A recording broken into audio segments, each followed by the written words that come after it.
Bismillahirrahmanirrahim. Assalamualaikum warahmatullahi wabarakatuh.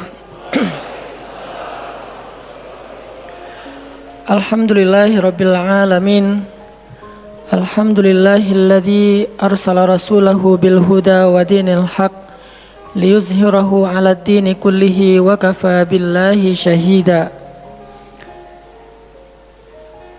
Asyhadu an la ilaha illallah wahdahu la syarikalah wa asyhadu anna Muhammadan abduhu wa rasuluhu la nabiyya ba'dah. Allahumma salli wa sallim wa barik ala sayyidina wa habibina wa nabiyyina Muhammad wa ala alihi wa sahbihi wa man tabi'ahu ila yaumiddin. Nahmadullaha ta'ala wa nashkuruhu la in syakartum la azidannakum wa la in kafartum inna azabi lasyadid. Qala Allah ta'ala fil Qur'anil Karim, a'udzu billahi minasy syaithanir rajim. Bismillahirrahmanirrahim. Wal 'asr innal insana lafi khusr illa alladhina amanu wa 'amilus shalihat wa tawasaw bil haqq wa tawasaw bis sabr. Wa qala ta'ala, alam nashrah laka sadrak wa wada'na 'anka wizrak alladhi anqadha dhahrak wa rafa'na laka dhikrak fa inna ma'al 'usri yusra inna ma'al 'usri yusra fa idza faraghta fansab wa ila rabbika farghab. Shadaqallahul azim. Teman-teman semuanya, anak muda Kota Bandung, jamaah tetap sharing time atau sharing night Rabu malam yang dirahmati Allah Subhanahu wa taala. Semua orang di dalam kehidupan dunia itu pernah atau bahkan sering merasakan lelah. Karena dunia ini adalah tempat orang bermujahadah. Semuanya diraih dengan mujahadah. Gak ada yang didapatkan di dunia ini dengan cara yang mudah.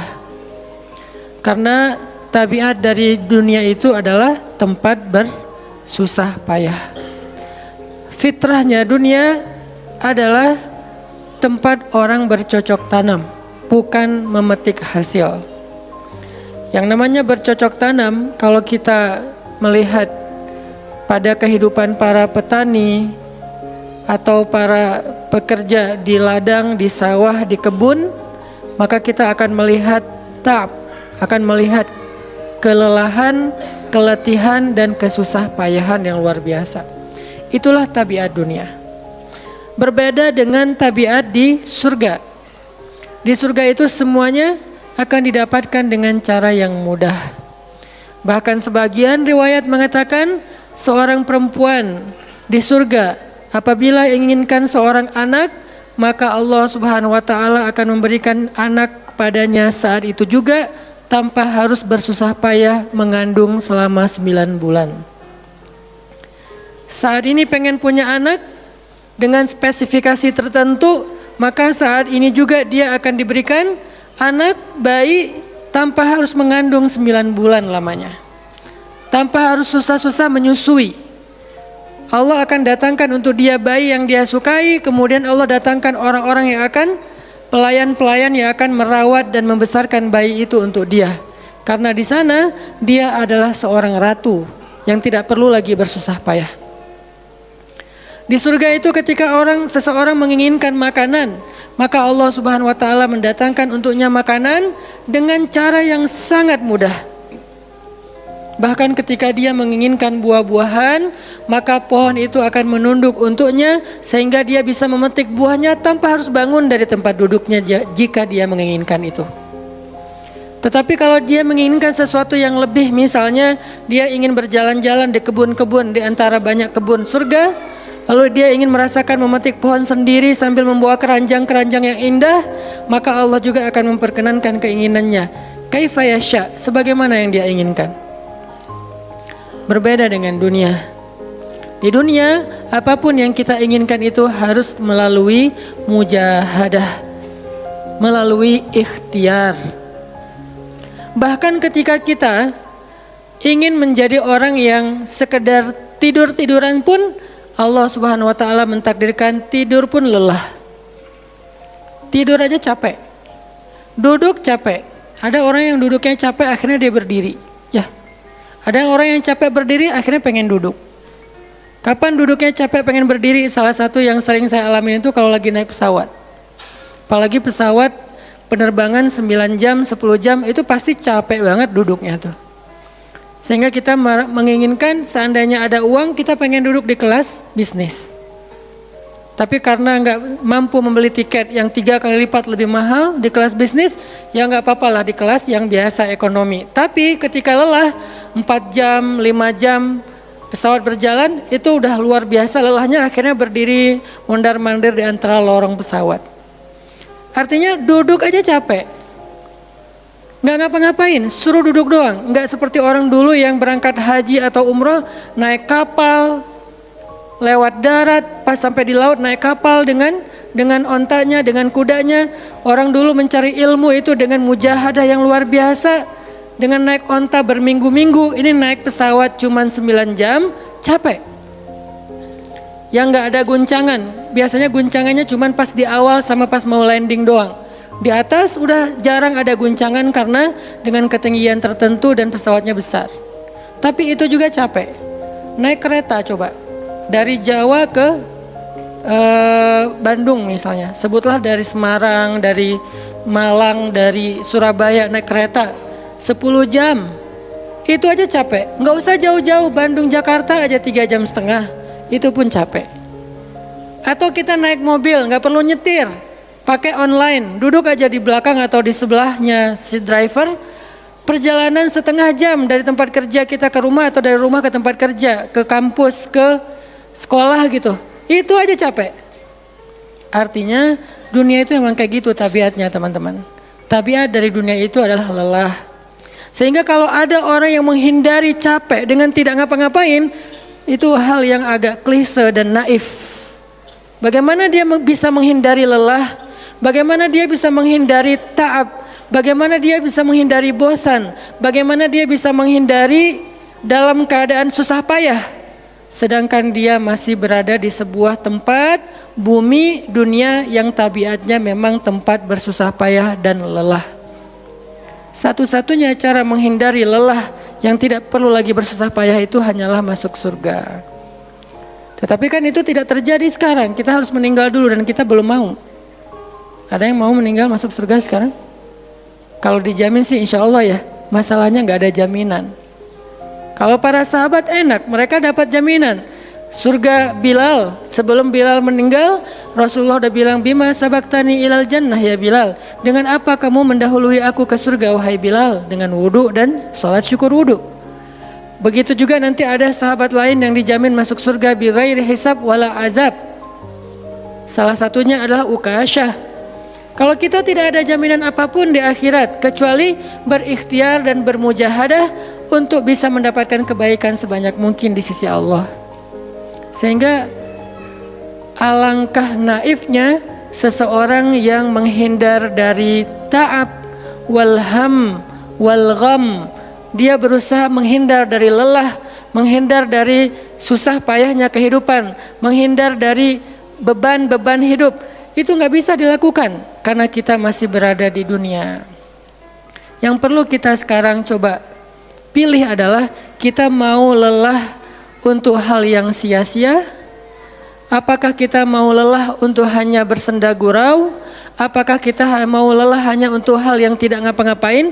Atau justru lelah kita itu untuk sesuatu yang mudah-mudahan beribadah kepada Allah?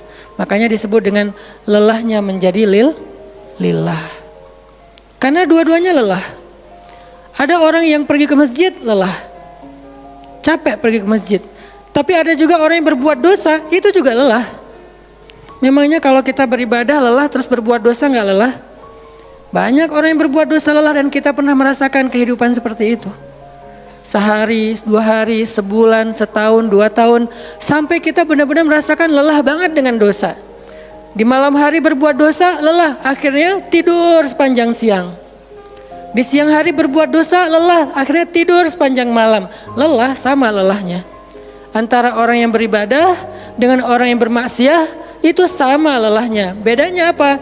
Yang satu, lelahnya akan diganjar, dibalas oleh Allah dengan kebaikan dunia dan akhirat.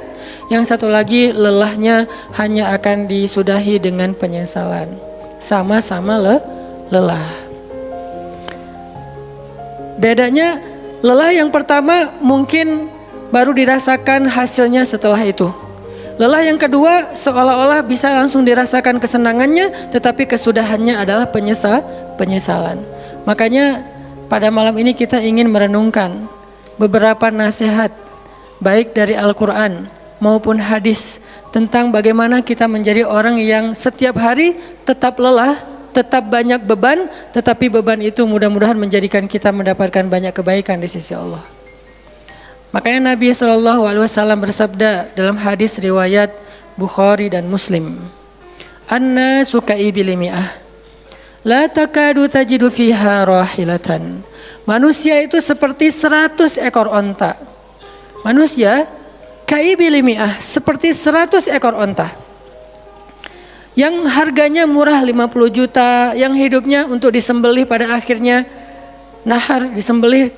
Onta itu kan kalau disembelih sambil dia berdiri ya. Kalau ayam, bebek disembelih sambil dipegangin atau diangkat. Kalau kambing dan sapi dibaringkan. Kalau onta disembelih itu sambil diberdirikan. Dia berdiri langsung disembelih. Itu onta. Artinya manusia ka'ibil mi'ah. Nabi itu menggambarkan onta karena onta ini punya banyak macam. Mungkin di Arab nggak ada ayam yang bermacam-macam. Akhirnya pakai bahasanya onta. Kalau di kita mungkin ada ayam potong, ada ayam kampung, dan segala macam, ada ayam jago. Kalau bebek ada mentok, ada apa? Bebek yang biasa, macam-macam kan. Di Arab mungkin nggak terlalu banyak variannya dan nggak terlalu akrab dengan kehidupan sehari-hari mereka. Yang akrab itu kambing, kuda, keledai, onta. Akhirnya Nabi mengatakan an-nasu ka'ibil mi'ah. Nabi seolah-olah mengambil sebuah perumpamaan, dan perumpamaan ini bisa kita ganti dengan culture yang berbeda di setiap negara. Tetapi perumpamaan yang paling baik itu adalah onta. An-nasu ka'ibil mi'ah. Manusia itu seperti 100 ekor onta ibil, onta potong, yang hidupnya hanya untuk disembelih oleh tuannya, kemudian dagingnya dimakan atau dijual. Kenapa bisa begitu murahnya? Cuman 50 juta, 40 juta dan berakhir dengan disembelih? Karena onta ini hidupnya tidak istimewa. Dia hidup hanya untuk makan, minum, tidur dan berkembang biak. Cuman itu misi dari kehidupan dia. Makan, minum, tidur, berkembang biak. Udah itu doang. Setiap hari kerjanya makan aja. Lihat hewan ternak ngapain? Merumput aja setiap hari.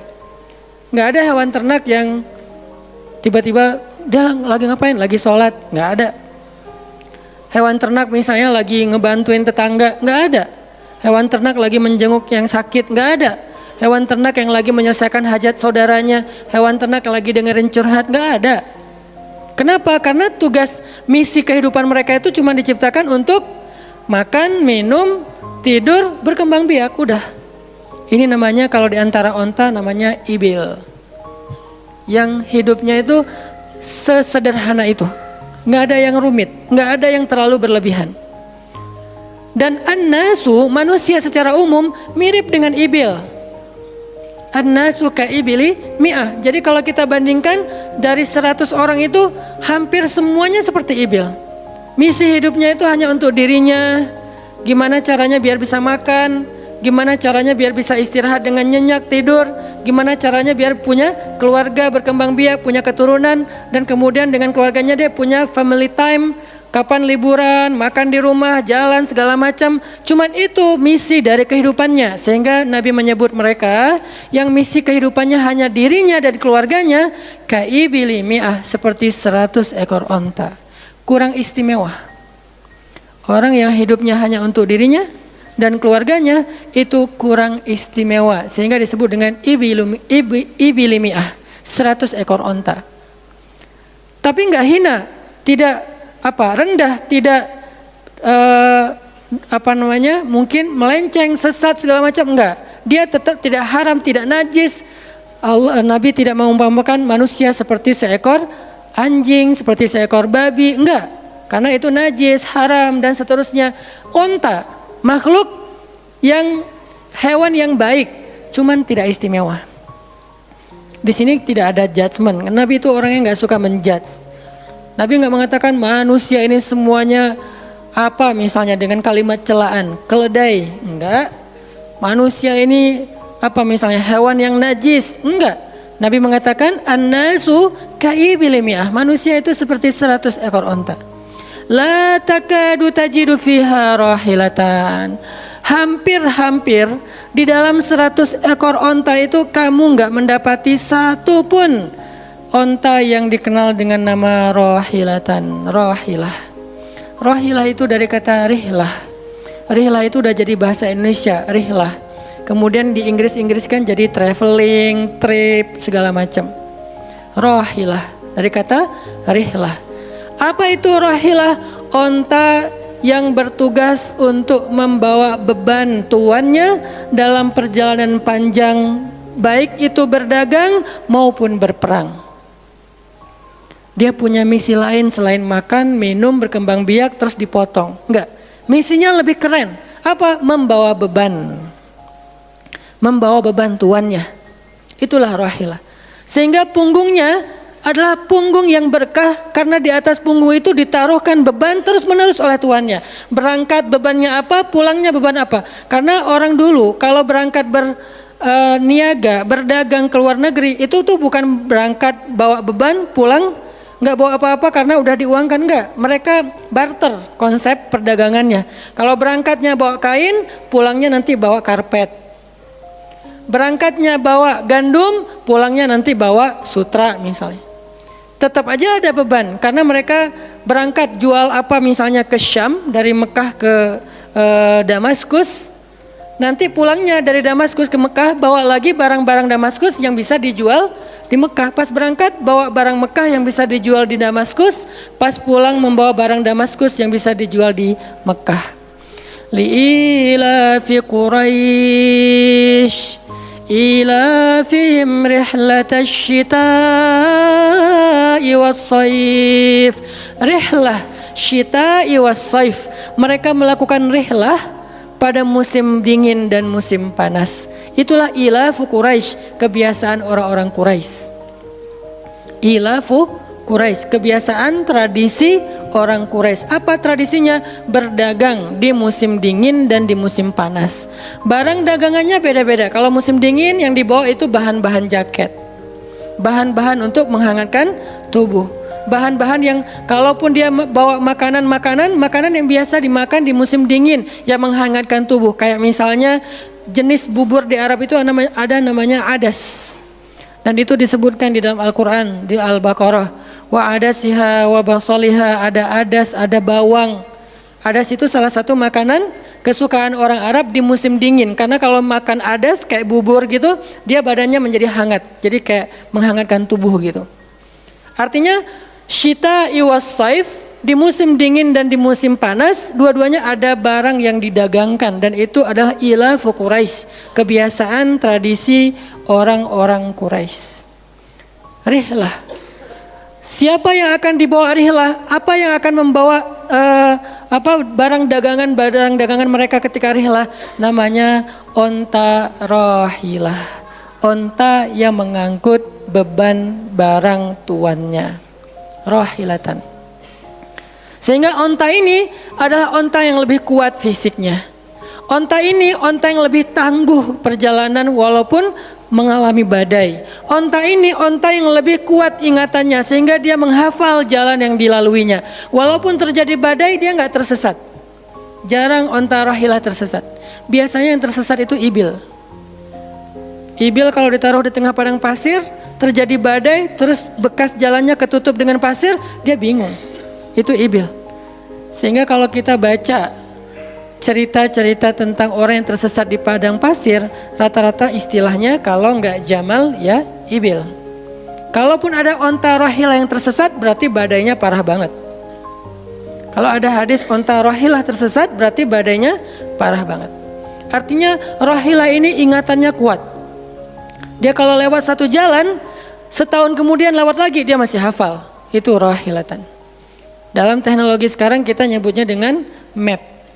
Ada banyak platform aplikasi map digital yang membuat kita bisa menghafal jalan.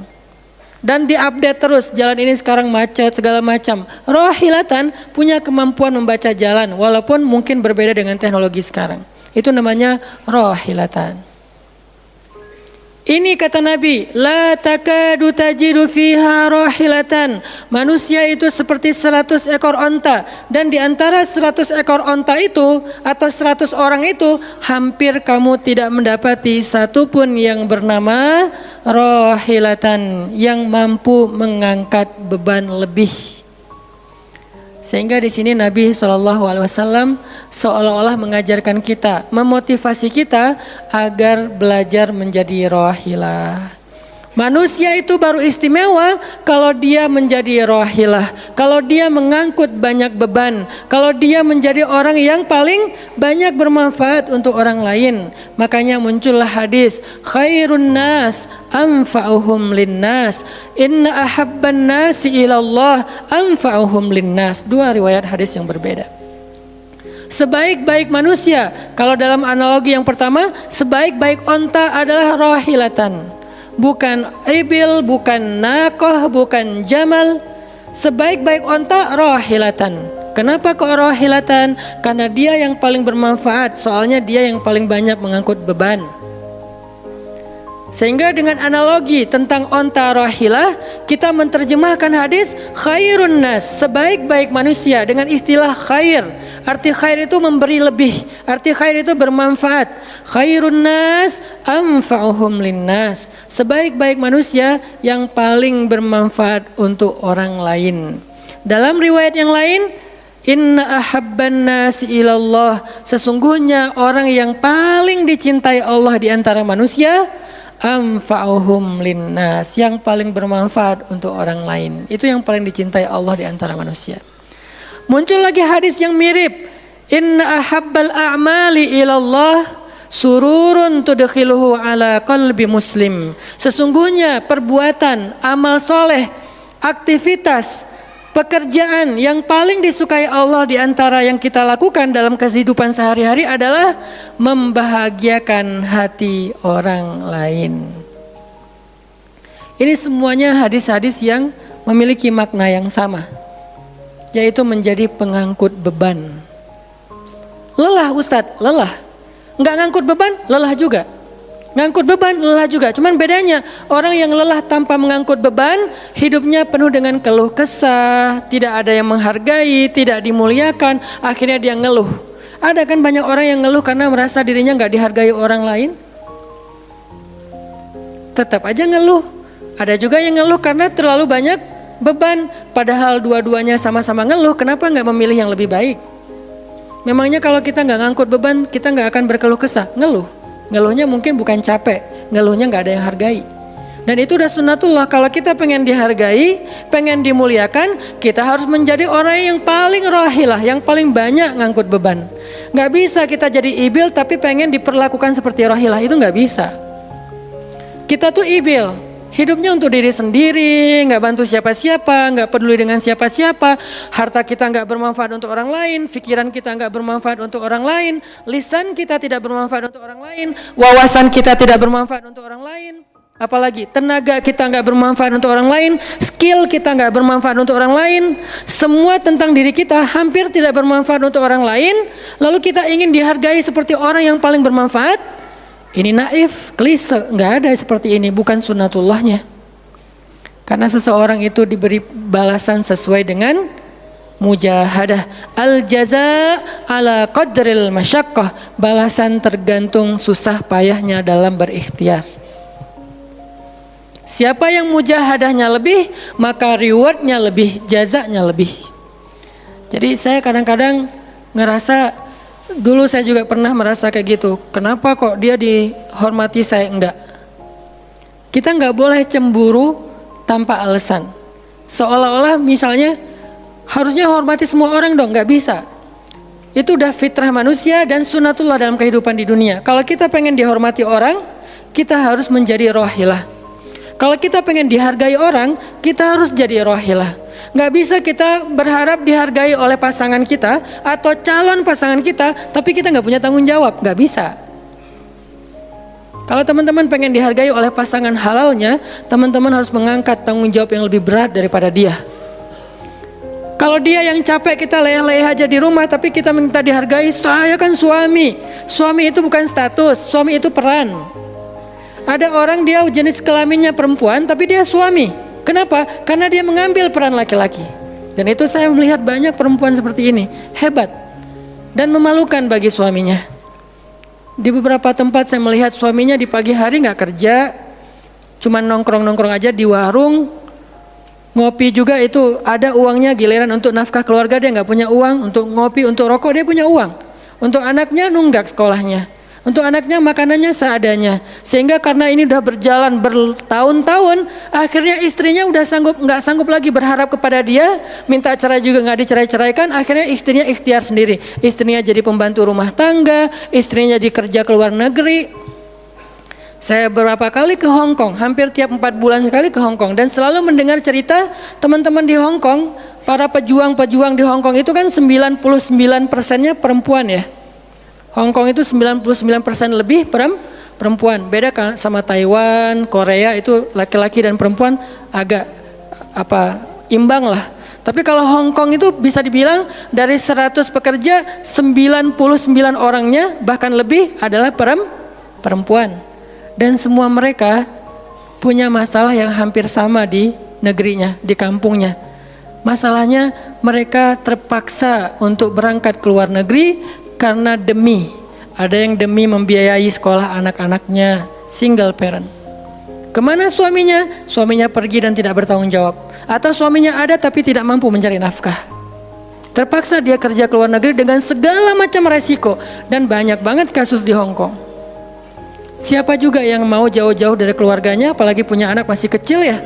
Kemarin kita baru dengar cerita seorang anak yang harus merawat ayahnya yang sakit kanker gara-gara di rumahnya nggak ada siapa-siapa, ibunya berjuang di luar negeri. Kenapa? Karena suaminya sakit. Kalau ini masih bisa kita pahami lah. Tapi kemana pamannya misalnya? Kemana misalnya kakaknya? Nggak tahu punya kakak atau gimana, nggak tahu kondisi pamannya. Yang jelas bahwa ternyata kita itu dihargai itu bukan karena kita berstatus suami. Kita dihargai karena kita berperan sebagai suami, bukan berstatus sebagai suami. Kalau suami pengen dihargai, ambillah peran suami. Laki-laki pengen dihargai, ambillah peran laki-laki. Apa peran laki-laki? Tanggung jawab. Ambil sebanyak mungkin. Kalau kita udah menikah, tanggung jawab kita itu kalau mau lebih, jangan cuma istri. Ambil keluarga istri untuk kita ambil tanggung jawabnya. Adiknya istri, mungkin keluarga istri kita nggak mampu, adiknya kita sekolahin. Mertua sakit, kita biayain. Nanti siapa lagi? Keluarga besarnya ada masalah, kita biayain, kita hutangin. Kalau misalnya kita nggak sanggup memberikan hadiah atau sedekah, ambil amanah, tanggung jawab itu ambil semampu kita. Itulah contoh Rasulullah SAW. Makanya Nabi ketika sudah menikah dengan Khadijah, yang tinggal di rumah Nabi itu bukan cuma anak kandung beliau. Ada anak angkatnya Zaid bin Harithah, ada sepupunya Ali bin Abi Thalib, ada banyak lagi keluarga besar Khadijah yang tinggal bersama Nabi. Sehingga rumah Nabi itu adalah rumah yang banyak sekali orang-orang yang ditampung oleh beliau. Itu yang disebut dengan anfa'uhum linnas, ambil tanggung jawab yang besar. Sehingga Khadijah tuh respect banget sama sosok Nabi Muhammad. Bahkan sebelum Nabi dapat wahyu, sehingga gak disebut Nabi, respect sama sosok seorang Muhammad. Apalagi setelah beliau dapat wahyu, beban beliau bukan lagi keluarganya sekarang, beban beliau adalah umatnya. Yang diurus oleh Nabi bukan lagi keluarga sekarang setelah dapat wahyu, umat. Dan umat di sini lintas nasionalisme. Ada yang datang dari Persia, namanya Salman Al-Farisi. Ada yang datang dari Romawi, namanya Suhaib Ar-Rumi. Ada banyak sahabat-sahabat yang lintas kabilah, bukan hanya orang Quraisy. Ada yang datang dari Yaman, termasuk Sumayyah dengan Yasir, keluarga yang pertama syahid dalam Islam. Ini dari Yaman. Kemudian pindah lagi ke Madinah yang bukan orang-orang Quraisy. Di sana ada Bani Mudhar dari kabilah Aus dan Khazraj. Nanti berkembang lagi sampai ke Asia, Eropa dan seterusnya. Inilah bebannya Rasulullah sallallahu alaihi wasallam. Sehingga Allah menyebutnya dengan istilah rahmatan lil alamin. Rahmah. Tahu arti rahmah? Rahmah itu kasih sayang. Maksud kasih sayang memberi sayang. Kasih sayang, bukan minta disayangi. Jadi kalau kita mau berkasih sayang, ya kasih sayangnya, jangan sayangi saya dong. Itu bukan kasih sayang, namanya terima sayang. Bukan kasih sayang, terima sayang, minta sayang. Itu namanya bukan rahmah, bukan mawaddah. Yang namanya rahmah kasih sayangnya. Kalau kita nggak punya sayang, berarti kita nggak punya rahmah. Apa bentuk sayang kita? Perhatian. Apa bentuk sayang kita? Perasaan. Apa bentuk sayang kita? Dengan harta. Itu sayangnya. Dan Nabi, wa ma arsalnaka illa rahmatan lil alamin. Tidaklah kami mengutus engkau Muhammad kecuali untuk menjadi kasih sayang kepada alamin. Arti rahmah dalam tafsiran yang lebih luas menyelesaikan hajat manusia seluruh alam. Seluruh alam. Itulah kenapa Nabi Muhammad menjadi orang yang paling mulia. Karena yang diambil bebannya itu bukan satu keluarga Khadijah.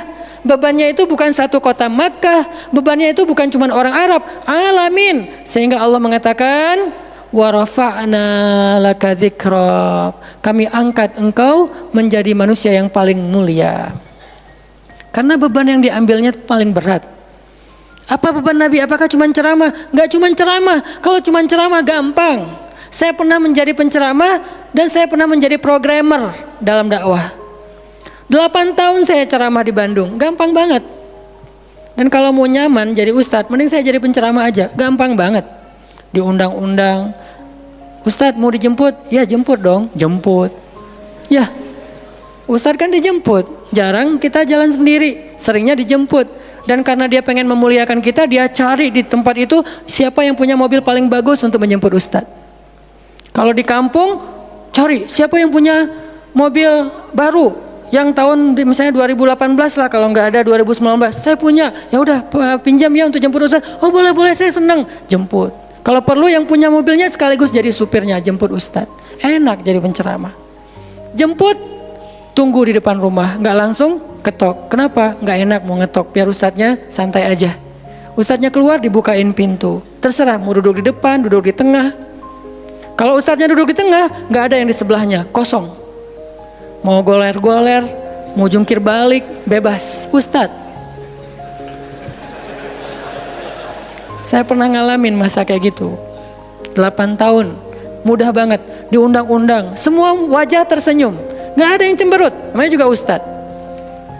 Selamat datang ustadz, alhamdulillah bisa ketemu sama ustadz, silakan, duduk dikasih makanan yang paling baik, dihidangkan segala macam, minuman aja 5 jenis. Sampai bingung nih mana yang mau diminum. Ustadz mau apa? Kadang-kadang beberapa teman-teman panitia yang sangat udah pro banget nanya. Ustadz itu nanya ke asisten lah atau siapa manajemen, kalau dia punya manajemen. Ustadz itu sukanya makanan apa? Disediakan makanan kesukaan Ustadz. Kalau ke Bandung Ustadz senangnya makan apa? Disediakan makanan khas Bandung kesukaannya Ustadz. Dicari dari restoran terbaik yang ada di kota itu. Ini perlakuan terhadap Ustadz. Nyaman banget kalau ceramah tuh. Ceramah berapa lama? Terserah Ustadz. Kalau lagi mood 3 jam, kalau nggak lagi mood 45 menit.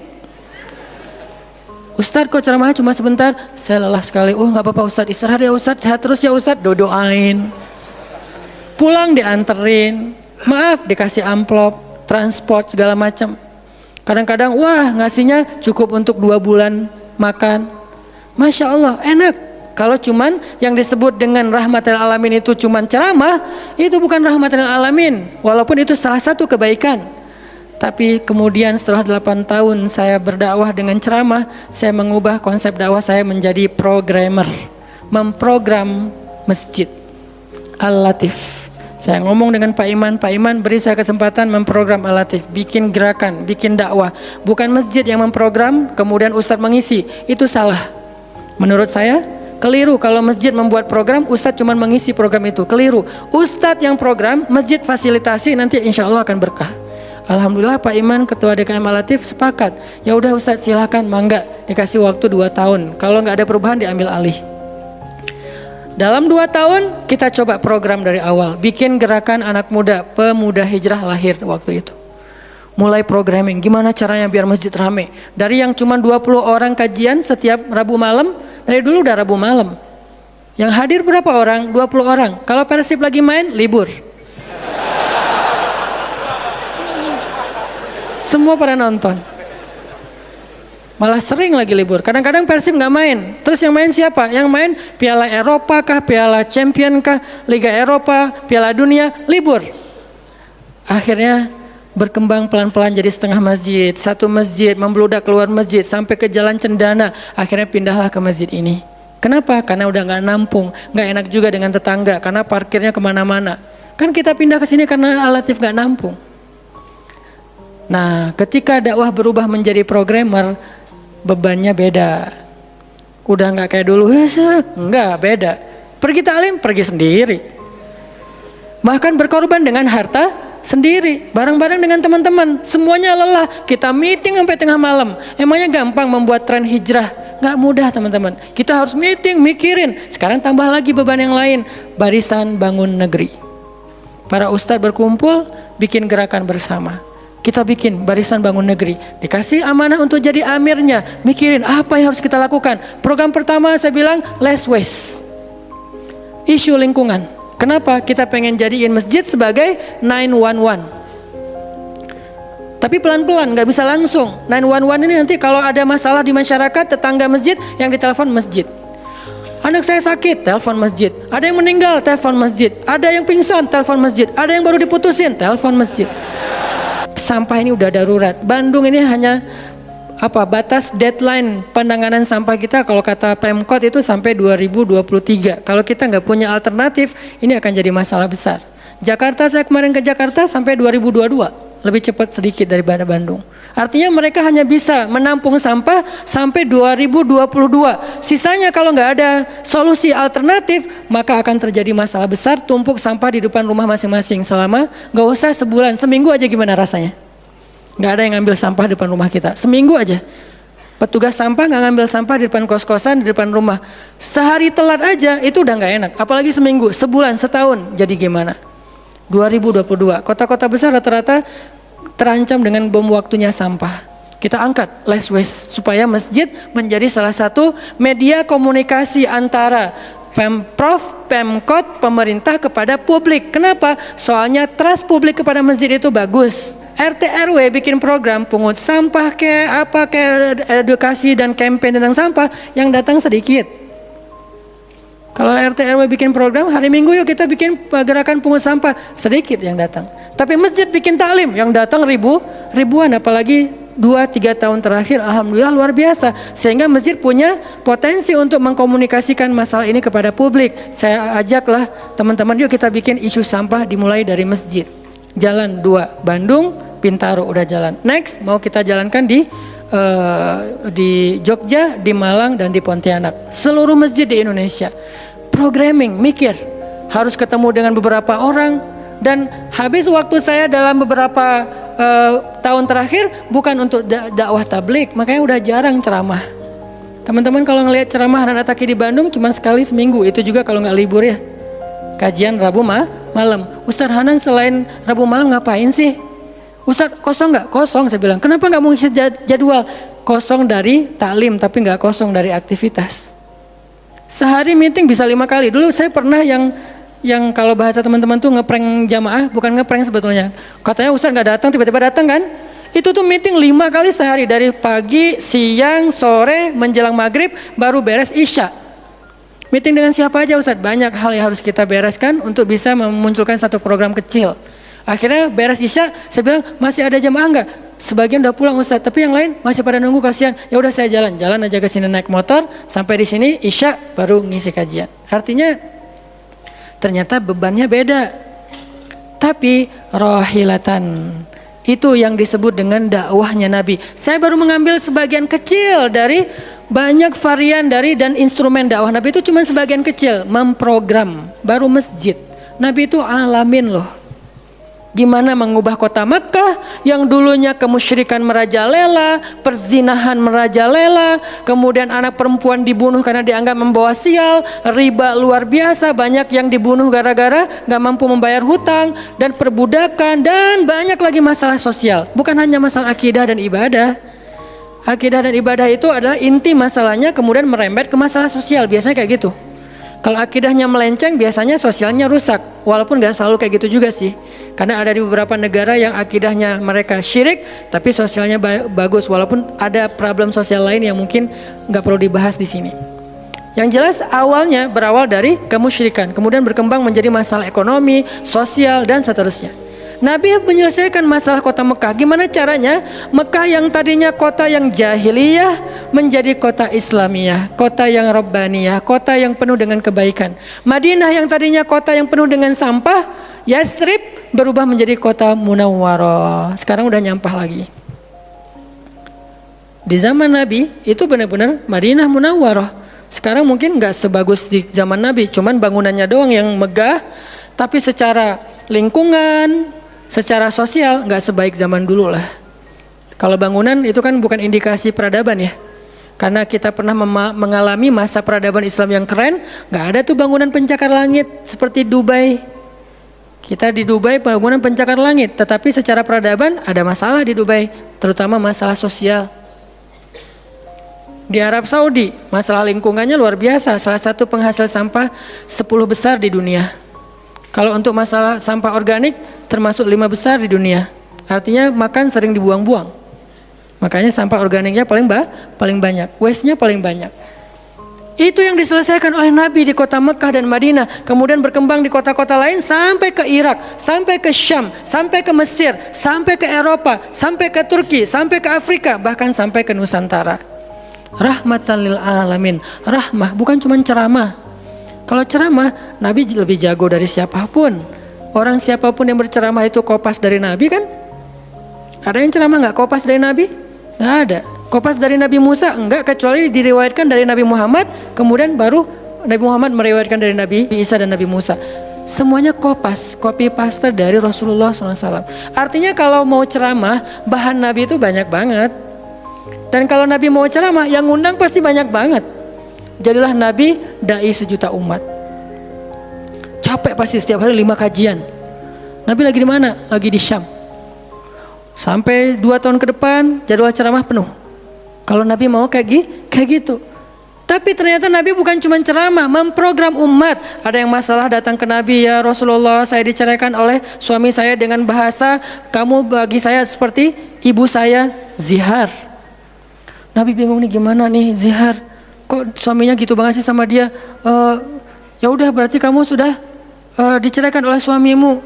Sabar ya, dinasihati, disabar-sabarin sama Nabi.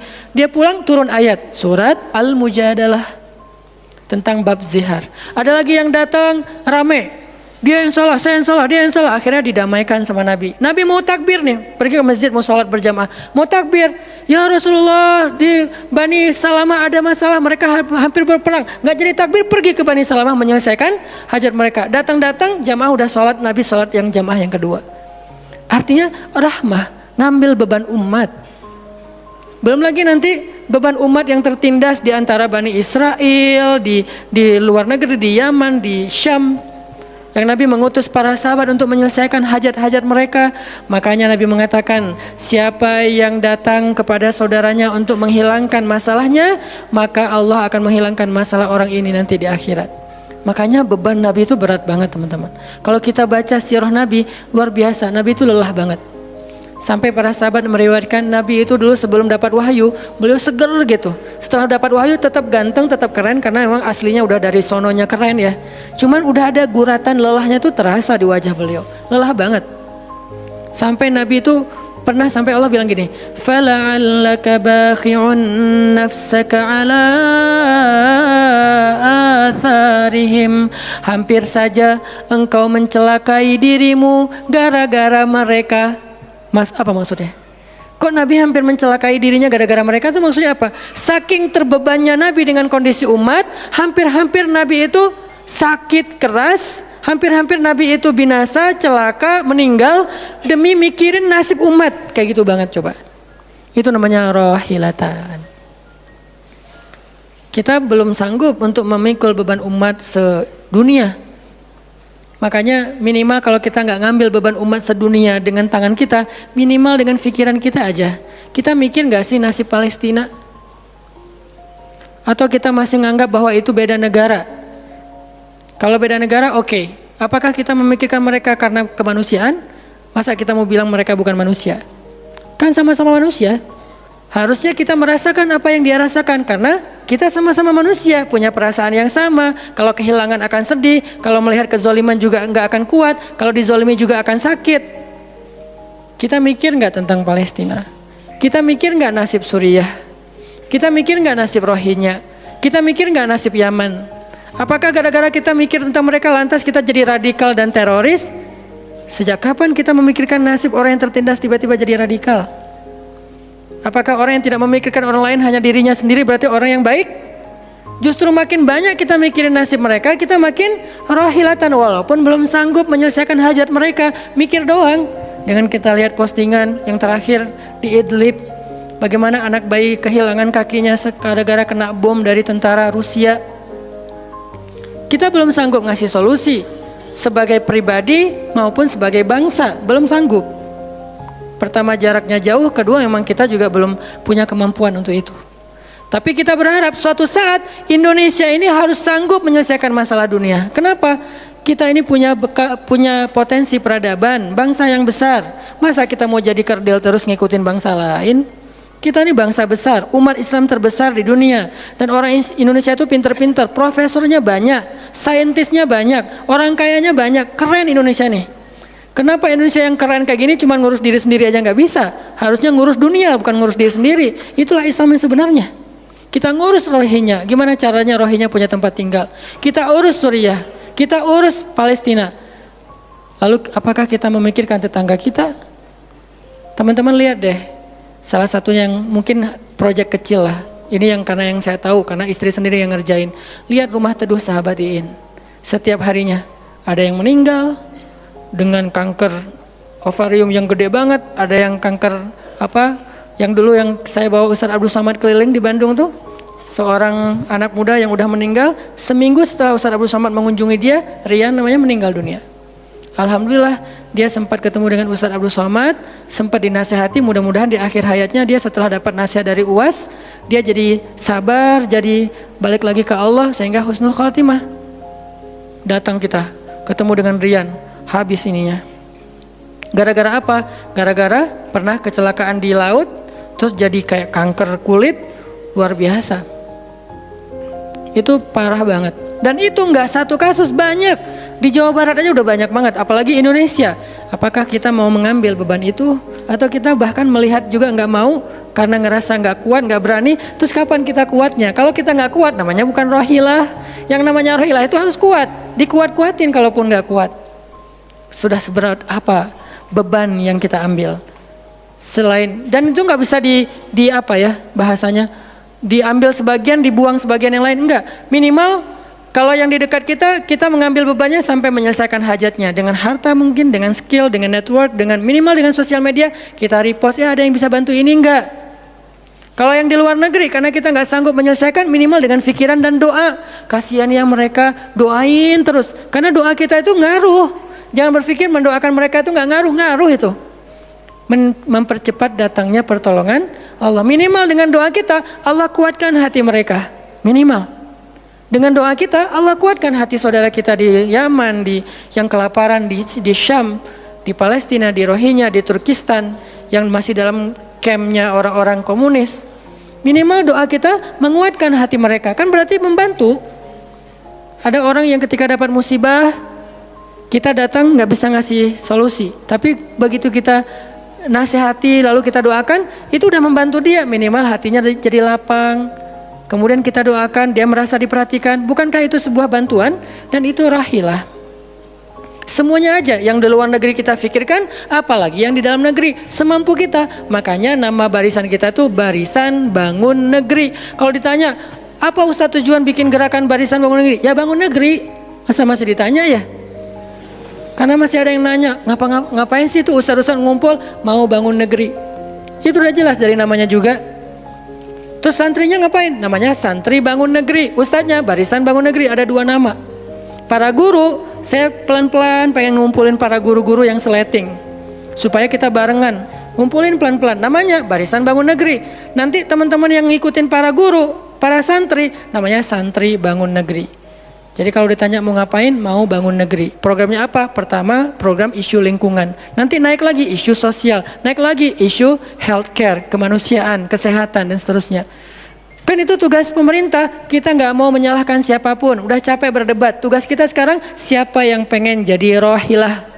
Itu yang dilakukan para guru kita sekarang teman-teman di Barisan Bangun Negeri. Mikir, kemarin saya 40 jam nggak tidur.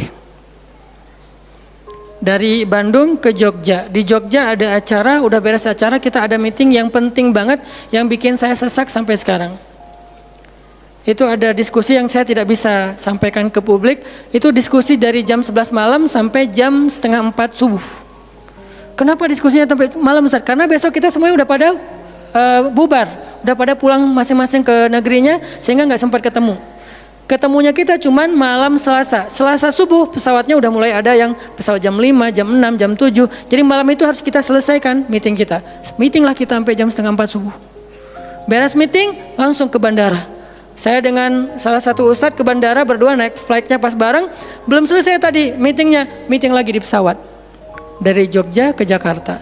Di Jakarta saya ketemu dengan beberapa teman-teman yang pengen mendukung program pesantren yang sedang kita dari setahun yang lalu ingin kita buat, tapi juga belum cukup untuk membebaskan lahan karena kita butuh 15 M membebaskan lahan. Alhamdulillah udah terkumpul sekitar 2 M, masih jauh dari target.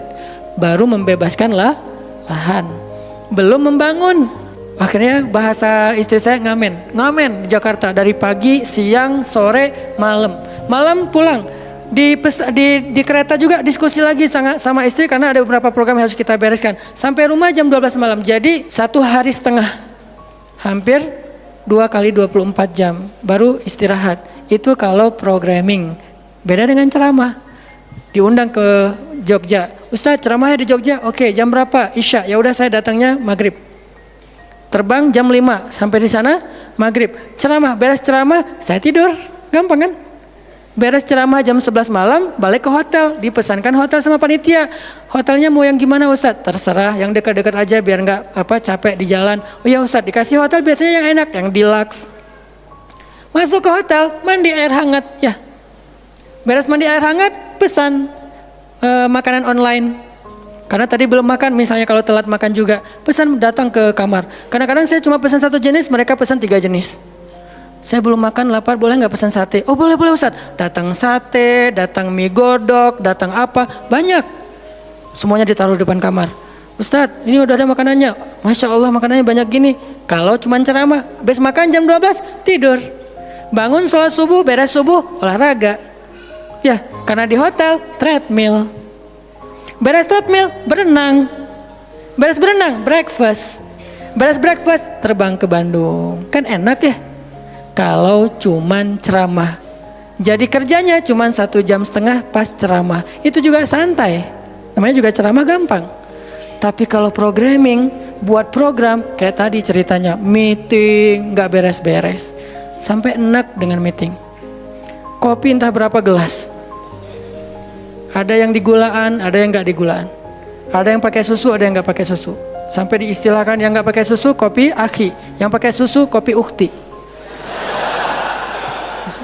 Semua jenis kopi. Artinya rohilatan. Ternyata memang benar kata Nabi, manusia itu seperti 100 onta, sedikit yang rohilatan. Makanya sekarang kita mau milih mau jadi rohilatan atau mau jadi 100 onta. Dimulai dari hal yang kecil. Saya ngajak teman-teman, yuk kita jadi rohilah, kita angkat beban negeri kita, beban bangsa kita. Saya pengen banget masjid itu jadi kayak rumah teduh. Sekarang yang menjalankan pasien kanker kurang mampu se-Jawa Barat, salah satunya rumah teduh itu. Yang sekarang ada 15 rumah dengan sekitar 300 pasien. Yang setiap kali operasi itu 40 juta. Karena kalau pakai BPJS antrinya setahun. Sehingga harus pakai jalur normal. Dan beberapa di antara mereka belum sanggup untuk membayar cicilan BPJS sehingga nunggak nggak bisa pakai. Kita selesaikan. Harusnya itu dilakukannya oleh masjid. Kenapa? Karena potensi zakat, infak, sedekah, kenceleng masjid gede. Jangan cuma dipakai buat renov. Jangan cuma dipakai buat pengumuman hari Jumat. Kenceleng minggu ini 300 juta. 300 juta di sebelah masjid ada orang lapar. Berarti ngapain 300 juta teh? Harusnya 300 juta itu kenceleng minggu ini. Harusnya 300 juta. Tapi tinggal 10 juta. Kenapa? Beban umat diangkat semua sama masjid. Itu cita-cita kita, pengennya masjid itu menjadi, makanya ada hashtag masjid peradaban. Apa masjid peradaban? Masjid rohilah, masjid yang mengangkat beban umat, bukan cuma membuat program jihad, pengajian hari Ahad. Udah lewat lah masa kayak gitu-gitu, udah nggak keren. Nih saya tantang masjid-masjid yang ada di Indonesia, jangan hanya fokus dengan taklim. Taklim itu udah banyak dan mudah melakukannya, kurang challenging. Coba masjid mikirin masalah sekitarnya, satu masjid mikirin satu RW kalau masjidnya kecil. Kalau masjidnya masjid kecamatan, mikirin satu kecamatan. Kalau udah beres dengan kecamatannya, nggak ada lagi masalah, pergi ke kecamatan sebelah. Kolaborasi dengan masjid kecamatan sebelah, yuk selesaikan masalahnya. Bisa banget kalau masjid mau. Tapi serahkan programnya ke ustadz yang ngerti harokah, yang ngerti pergerakan. Dan sekarang udah banyak ustadz yang ngerti pergerakan. Baru kita akan melihat Indonesia yang luar biasa. Terus apa yang bisa kami lakukan Ustadz? Yuk bareng-bareng dengan saya, dengan pemuda hijrah, dengan para guru barisan bangun negeri, kita bangun deh Indonesia semampu kita. Dengan apa? Dengan skill kita masing-masing, dengan potensi kita masing-masing. Ada yang punya harta dengan hartanya, ada yang punya kemampuan skillnya dengan skillnya. Saya udah berkali-kali menjelaskan, skill itu untuk dakwah penting, bukan hanya penceramah. Nah, mau nggak nih teman-teman? Yuk kita bangun Indonesia. Sekarang kita mikirin apa yang bisa kita lakukan untuk Indonesia, masing-masing dengan potensi kita. Karena kita anak masjid, anak masjid. Karena kita banyak sering ke masjid, ya udah kita bangun Indonesia dengan cara masjid. Dan ternyata cara masjid itu bukan cuma Allahu Akbar dan Subhanallah, salam, enggak. Yang dibicarain di masjid itu bukan cuma juz-juz Al-Quran, tapi masalah umat. Karena Nabi membicarakan masalah umat itu di Masjid Nabawi. Yang kita pengen ke sana, berharap banget bisa umroh. Apakah di Masjid Nabawi itu cuma ada raudhah kemudian orang berdoa egois banget pengen masuk surga sendiri? Enggak. Di raudhah itu Nabi dengan Jibril bicara tentang umat. Gimana caranya umat ini selesai masalah mereka. Sampai ke penjuru dunia. Yang terjajah dibebaskan dari penjajahan, yang terzolimi dibebaskan dari kezoliman. Itu namanya rahilah. Saya yakin di sini banyak potensi dan skill yang keren-keren. Coba berikan skillnya untuk dakwah, dedikasikan skillnya untuk agama. Yang kalau kita dedikasikan untuk agama, insya Allah untuk bangsa dan negara udah pasti. Karena agama kita itu bukan agama ritual. Agama kita ini adalah agama kehidupan. Sehingga yang ada di dalamnya bukan cuma bab sholat, tetapi juga bab orang sakit. Dan kita tahu banyak hadis tentang itu, bab lingkungan, dan kita mulai tahu hadis-hadis tentang itu. Yuk kita dedikasikan skill kita, potensi kita, harta kita untuk agama Allah, kita angkat beban umat bareng-bareng. Karena kalau saya ngangkat sendiri, saya paling-paling ngangkat sanggupnya itu 100 kilo, itu juga udah ngos-ngosan. Tapi kalau kita ngangkat bareng-bareng, bisa bertonton beban umat kita angkat. Mudah-mudahan dari kajian mager ini, mudah-mudahan kelak kita bisa menjadi orang yang mudah bergerak, sanggup bergerak, dan geraknya bersama-sama. Barakallahu fikum, billahi taufiq wal hidayah. Allahumma inna nas'aluka ridhaka wal jannah wa na'udzubika min sakhatika wan nar. Allahumma a'inna ala dzikrika wa syukrika wa husna ibadatik. Rabbana habbib ilainal iman wa zayyinhu fi qulubina wa karrih ilainal kufra wal fusuqa wal isyan waj'alna minar rasyidin. Rabbana atina min ladunka rahmah wa hayyi' lana min amrina rasyada. وهيئ لنا من أمرنا رشدا وهيئ لنا من أمرنا رشدا واجعل لنا من كل ضيق مخرجا ومن كل هم فرجا ومن كل عسر يسرا ربنا آتنا في الدنيا حسنة وفي الآخرة حسنة وقنا عذاب النار وصلى الله على سيدنا محمد وعلى آله وصحبه أجمعين والحمد لله رب العالمين والسلام عليكم ورحمة الله وبركاته.